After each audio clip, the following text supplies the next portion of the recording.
Bubuksan natin to, itong binili natin pyesa. Tingnan natin kung legit ba ang natin nasa silid.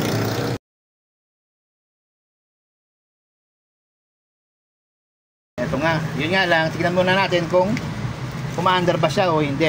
Lalagyan natin ng source. Pag ito pumasok, ibig sabihin okay.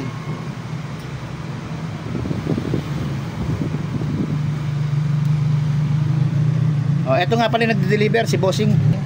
Ayan si Bossing, siya nag-deliver nito. Oh, boss ha. Actual natin siya ha.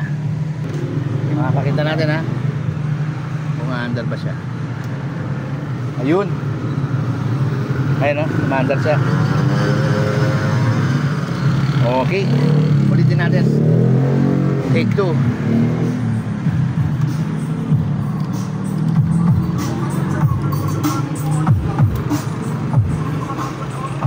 Okay, maandar siya. Legit pare, ha?